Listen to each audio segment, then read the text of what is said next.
Hello, my friends. What we are witnessing in Ukraine is not merely a regional war. It is the exposure of a systemic failure, political, military, and strategic, on the part of NATO and its sponsors. Despite the endless rhetoric coming from Western capitals, the battlefield continues to tell a different story, one that Western media works tirelessly to obscure. The facts emerging from the ground show that NATO has been caught off guard, not by surprise tactics, but by its own illusions about Russia, its military, and the sustainability of Ukraine as a proxy force. Recent confirmed reports highlight an uncomfortable truth for Washington and Brussels. American mercenaries are being systematically eliminated on Ukrainian territory. These are not random adventurers or ideological volunteers. They are former U.S. military personnel with significant combat experience, individuals drawn from elite units such as the 75th Ranger Regiment and U.S. Special Forces. Their deaths are not accidental, nor are they isolated. They are the result of precise Russian drone strikes targeting vehicles and temporary deployment points used by foreign fighters embedded with Ukrainian forces. The significance of these eliminations cannot be overstated. These individuals were part of a protected category, high-value assets meant to operate away from the front lines, often in advisory, coordination, or specialized operational roles. Their presence alone confirms what Moscow has consistently stated. NATO is not simply supplying weapons and intelligence. NATO personnel are actively participating in combat operations, even if officially disguised as mercenaries or volunteers. And this illusion of distance has collapsed. As Ukrainian manpower dwindles and exhaustion spreads across its formations, foreign fighters are being pushed closer to direct combat. The rear areas, once considered relatively safe, are no longer viable sanctuaries. Russian drones now travel dozens of kilometers to strike targets with devastating accuracy, rendering traditional concepts of rear and front meaningless. The myth of Western technological immunity has been shattered. Russian Ministry of Defense footage continues to demonstrate the effectiveness of this evolving doctrine. Temporary deployment points, infantry concentrations, and mercenary units are identified, tracked, and neutralized with minimal Russian casualties. This is not chaos. It is a system.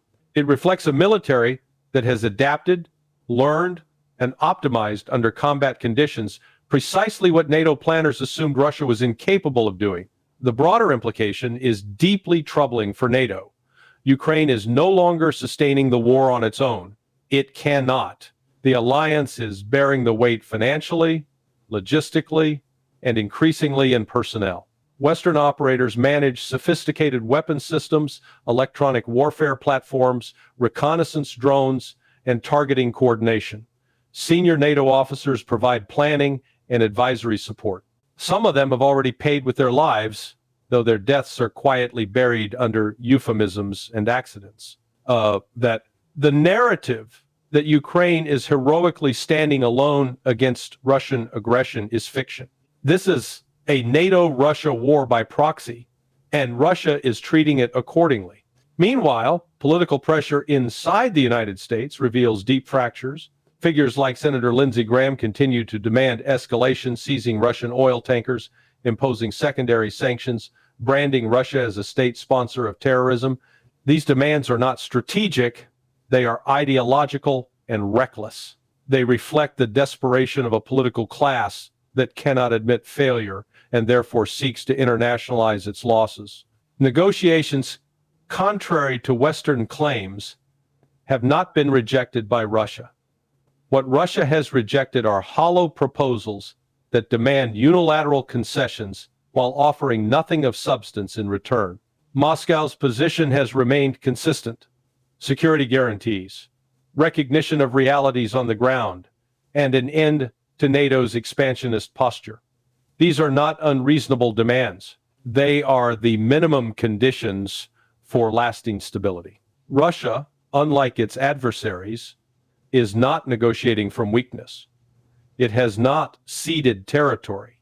It has not compromised its core objectives. The Russian armed forces continue to operate with strategic patience, applying pressure methodically while allowing political channels to remain open. This balanced military dominance combined with diplomatic restraint is precisely what Western leaders failed to anticipate. The Ukrainian army, on the other hand, is visibly eroding. Recruitment has become coercive. Casualties are concealed. Morale is fractured. The reliance on foreign fighters and NATO personnel is not a sign of strength. It is a symptom of systemic collapse. No amount of Western propaganda can change that reality. NATO's greatest failure has been its inability to understand Russia, not its culture, not its strategic thinking, and certainly not its military capacity. Western planners believed sanctions would cripple Russia. They believed technological isolation would paralyze its industry. They believed Ukraine could bleed Russia indefinitely. Every one of these assumptions has proven false. What remains is a dangerous stalemate fueled by denial. Each additional escalation increases the risk of direct confrontation while reducing the chances of a controlled settlement. Russia has shown it is prepared for a long conflict if necessary, but it has also made clear that a negotiated resolution is preferable, provided it is grounded in reality, not fantasy. The tragedy is that this war could have been avoided. It continues not because peace is impossible, but because NATO lacks the courage to acknowledge its miscalculations. Until that changes, Ukraine will remain the battlefield where Western arrogance collides with geopolitical reality and loses. The war in Ukraine has reached a stage where denial has become NATO's primary operational doctrine. What began as a carefully marketed proxy conflict sold to Western publics as a moral crusade and a low-cost effort to weaken Russia has devolved into a grinding exposure of NATO's intellectual, military, and strategic bankruptcy. The battlefield is no longer merely contested terrain. It is a mirror reflecting the failure of Western assumptions about power, deterrence, and modern warfare. One of the clearest indicators of this failure is the increasingly visible role of foreign personnel fighting on Ukrainian soil. Despite official denials, the steady elimination of American and other NATO-affiliated mercenaries confirms what Moscow has stated since the early months of the conflict. NATO is not an external supporter, it is an active participant. These individuals are not marginal figures. They are former members of elite Western military units, trained in advanced combat tactics, reconnaissance, and coordination. Their deployment into Ukraine was not accidental. It was deliberate, calculated, and based on the belief that Russia either could not or would not respond decisively. That belief was wrong. Russian drone warfare has fundamentally altered the operational environment. What NATO planners once imagined as secure rear areas have become lethal zones. Precision strikes against temporary deployment points, transport vehicles, and logistics hubs have dismantled the protective buffer that foreign fighters relied upon. The deaths of experienced American mercenaries are not symbolic losses. They are operational failures that expose the vulnerability of NATO's informal command and support structure inside Ukraine. This matters because it undermines the entire Western narrative of Ukrainian self-defense. Ukraine is no longer fighting independently. It cannot. The depletion of its trained manpower has forced NATO to fill gaps with personnel operating under euphemisms, contractors, advisors, volunteers. The distinction is meaningless. These individuals perform combat-enabling roles that are essential to Ukrainian operations. Drone piloting, electronic warfare, targeting coordination, intelligence, fusion.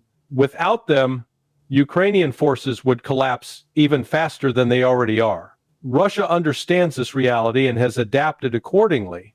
The Russian military that NATO expected to falter under sanctions and pressure has instead evolved into a combat-hardened force capable of integrating drones, electronic warfare, artillery, and intelligence into a coherent system. This is not brute force warfare. It is methodical, attritional, and deeply rational. Russia is not rushing toward spectacle. It is dismantling Ukraine's military capacity piece by piece while preserving its own strategic reserves. This approach stands in stark contrast to NATO's behavior. Western leaders speak of escalation as if it were leverage rather than risk. Calls to seize Russian oil tankers, impose secondary sanctions on third countries, or label Russia a sponsor of terrorism reveal not confidence but frustration. These proposals do not alter battlefield realities. They merely widen the conflict and erode what little credibility remains in Western diplomacy. Negotiations have become another victim of this dysfunction. Russia has not rejected diplomacy, it has rejected theater. Moscow has consistently signaled that talks are possible, but only if they reflect facts on the ground and address core security concerns. NATO, by contrast, demands concessions without acknowledging defeat. It insists on Ukraine's territorial maximalism, while quietly admitting, behind closed doors, that Ukraine cannot achieve it militarily. This contradiction paralyzes the process. Meanwhile, Ukraine itself is paying the price for NATO's refusal to confront reality.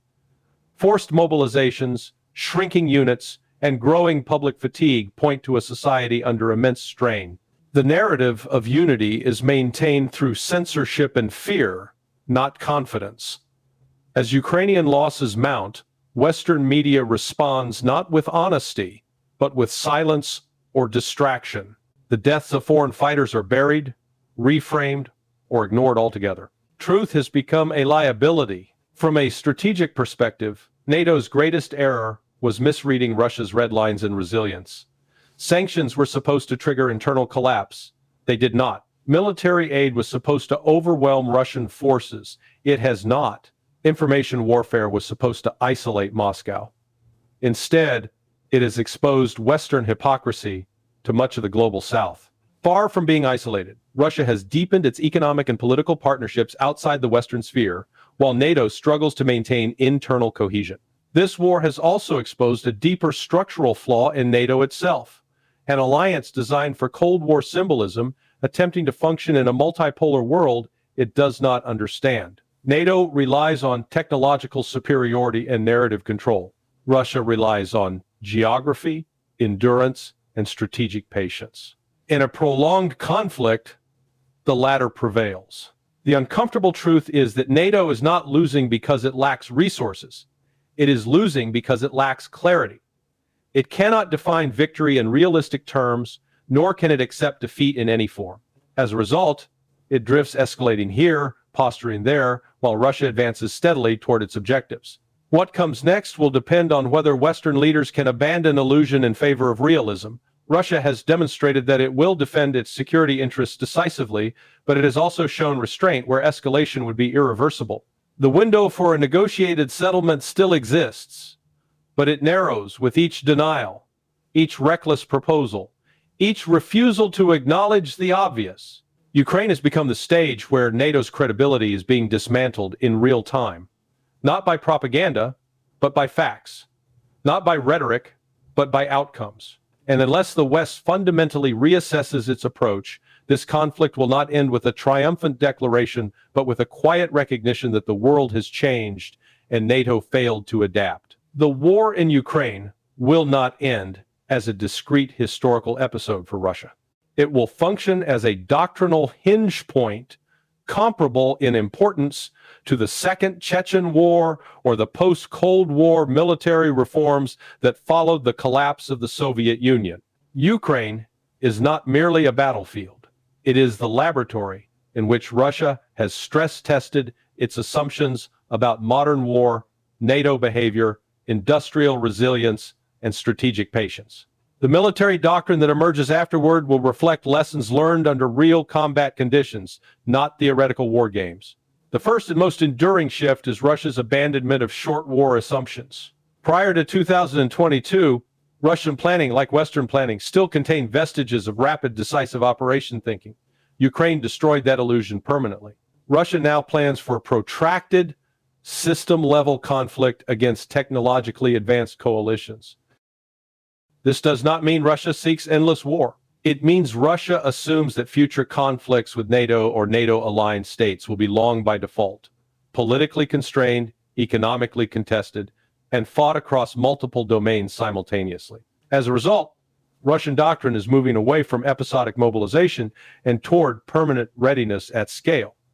This does not resemble Cold War mass mobilization. Instead, it reflects a layered force structure, a continuously engaged professional corps, large trained reserves, and an industrial base capable of sustained output rather than surge production. Ukraine demonstrated that wars are not won by single wonder weapons, but by the ability to replace losses faster than the enemy can impose them. Another central lesson concerns attrition warfare, a concept deeply misunderstood in Western discourse. Attrition, in Russian doctrine, is not blind destruction. It is selective degradation of the enemy's military system, manpower, logistics, morale, command cohesion, while preserving one's own operational flexibility. Russia has refined this approach in Ukraine through integrated use of artillery, drones, electronic warfare, and reconnaissance strike complexes. After Ukraine, this system will be formalized, expanded, and embedded into doctrine rather than treated as an improvisation. Drone warfare, in particular, will become foundational rather than auxiliary. Ukraine demonstrated that inexpensive, expendable drones can neutralize expensive platforms, expose rear areas, and compress the depth of the battlefield. Russia's post-Ukraine doctrine will treat the entire operational depth, often hundreds of kilometers, as a contested zone. The traditional distinction between front line and rear will effectively disappear. Command posts, logistics hubs, training areas, and transit routes will be assumed vulnerable at all times. This leads directly to another doctrinal evolution, defensive offense. Russia's future doctrine will emphasize creating conditions in which the adversary is forced to attack into disadvantageous positions, while Russia retains escalation control. This is not passive defense. It is active shaping of the battlefield, forcing NATO or proxy forces to expend resources, reveal capabilities, and absorb losses without granting them decisive engagement opportunities. Ukraine has shown Russia that time itself can be a weapon. Nuclear doctrine, contrary to Western alarmism, is likely to become more restrained in practical terms, not less. Ukraine demonstrated that Russia can achieve strategic objectives below the nuclear threshold, even against a nuclear-armed alliance supplying a proxy force. This reduces the incentive for early nuclear signaling while reinforcing nuclear weapons as a final deterrent, not a war-fighting tool. The emphasis will be on conventional deterrence through demonstrated endurance, not constant nuclear brinkmanship. Another lasting shift will involve civil-military integration. Ukraine revealed the vulnerability of modern states to sanctions, supply chain disruption, and economic warfare. Russia has responded by integrating military planning with industrial policy, energy security, transportation infrastructure, and financial systems. Post-Ukraine doctrine will treat economic resilience as a military capability. A country that cannot manufacture ammunition, repair equipment, or sustain logistics under sanctions cannot fight a modern war, regardless of battlefield bravery. Equally important is Russia's reassessment of NATO itself. Ukraine has clarified that NATO is not a unified, omnipotent actor, but a coalition with internal contradictions, political fragility, and asymmetric risk tolerance. Russia's doctrine will increasingly exploit these fractures rather than confront NATO as a monolith. Information operations, diplomatic signaling, and calibrated escalation will aim to widen political gaps inside the alliance, forcing member states to confront unequal exposure to risk. Geographically, Russia's post-Ukraine doctrine will prioritize strategic depth and buffer zones over formal territorial expansion. Ukraine reinforced the Russian view that proximity to NATO infrastructure is itself a threat, regardless of formal treaties. Future Russian military planning will assume that preventing hostile military integration near its borders is as important as defending territory itself. This mindset will influence Russia's posture not only in Eastern Europe, but across the Arctic, the Black Sea, and Central Asia. Finally, Ukraine has reaffirmed for Russia the value of strategic patience. Western political systems operate on election cycles and media narratives. Russian doctrine will increasingly leverage this asymmetry. Rather than seeking dramatic breakthroughs, Russia will design campaigns that exhaust adversaries politically before defeating them militarily. Victory, in this framework, is not measured by flags on maps, but by the opponent's loss of will, coherence, and strategic options. In sum, Russia's long-term military doctrine after Ukraine will be less romantic, less improvisational, and more systemic. It will assume hostility rather than partnership, endurance rather than shock, and realism rather than ideology. Ukraine will not be remembered in Moscow as a mistake to forget, but as a hard lesson to institutionalize. The Russian military that emerges will not be designed for short wars or symbolic victories, but for surviving and shaping a world where great power conflict is no longer theoretical. That, more than any individual battle or headline, is Ukraine's lasting impact on Russian military thought. In Western discourse, escalation is often treated as leverage, a ladder NATO can climb rung by rung to force Russia into submission.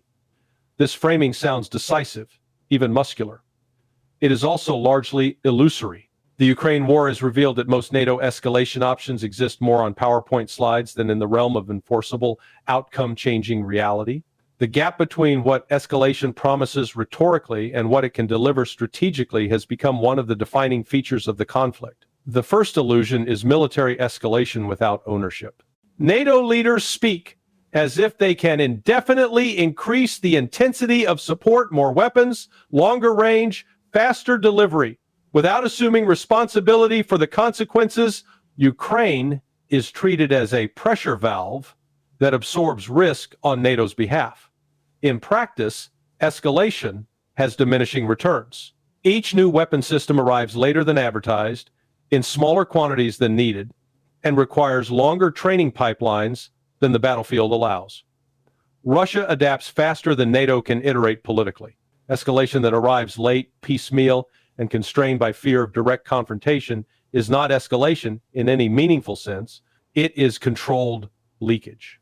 A second illusion is technological salvation. Western strategy rests heavily on the belief that superior technology can compensate for unfavorable fundamentals, manpower shortages, industrial limits, geographic disadvantage. Ukraine has punctured that belief. Precision weapons are valuable, but only when supplied at scale and sustained over time. NATO's industrial base was not built for prolonged high-intensity war.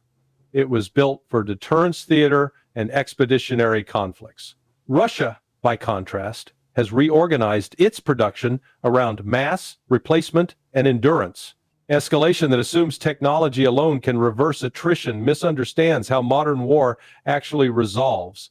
Then there is the illusion of economic escalation as decisive warfare. Sanctions were framed as an alternative to combat an instrument that would collapse Russia's economy and fracture its society. Instead, they have revealed the limits of Western economic coercion in a multipolar world. Russia absorbed the shock, reoriented trade, stabilized its currency, and expanded state coordination with industry. Sanctions did not remove Russia from the global system. They accelerated the creation of parallel systems. NATO can escalate economically only to the point where it begins to damage its own allies more than its adversary. That threshold was reached long ago. Another illusion lies in political escalation through isolation. NATO assumed that moral framing democracy versus authoritarianism would produce global alignment. It did not. Much of the global South interpreted the conflict through a different lens: power politics, sovereignty, and Western double standards. Each attempt to escalate diplomatically has exposed NATO's limited reach outside its own bloc. Russia does not need universal support. It needs enough strategic relationships to prevent isolation. It has achieved that. Escalation that depends on global consensus fails when that consensus never materializes. Perhaps the most dangerous illusion is controlled escalation. NATO behaves as if escalation can be finely tuned, dialed up or down, without triggering unpredictable responses. This assumption ignores asymmetry. Russia is fighting a war it defines as existential on terrain adjacent to its core security zone. NATO is fighting a discretionary proxy war. The side with more at stake has a wider tolerance for risk. Escalation under these conditions does not intimidate. It clarifies resolve. Each NATO move intended to pressure Russia instead reinforces Moscow's belief that compromise will only invite further demands. There is also an illusion of unity. NATO escalation presumes alliance cohesion, yet Ukraine has exposed deep fractures. Member states vary dramatically in threat perception, economic resilience, and political appetite for risk. What sounds firm in a communique often dissolves into hesitation at the national level. Escalation that requires unanimous commitment becomes hostage to the weakest link. Russia does not need to defeat NATO militarily, it only needs to wait for political divergence to do the work for it. Finally, escalation is constrained by the ultimate illusion, the absence of an acceptable end state. NATO escalates without a clear definition of victory that is achievable without direct war with Russia. Total Ukrainian victory is unattainable. Direct NATO intervention is unacceptable. A frozen conflict contradicts stated goals. Escalation, under these conditions, becomes motion without direction activity mistaken for strategy. Russia understands this. Its response has not been theatrical counter-escalation, but steady normalization of pressure. By absorbing blows, adapting methods, and maintaining strategic patience, Russia exposes escalation for what it is, a narrative tool designed to sustain Western credibility, not a mechanism capable of altering the war's trajectory. In the end, escalation fails not because NATO lacks power, but because power divorced from clarity, endurance, and ownership becomes performative. Ukraine has turned escalation into a mirror, reflecting the limits of Western control over events it once believed it could script. The illusion persists because abandoning it would require admitting that leverage has been exhausted and that reality for NATO is the hardest step of all.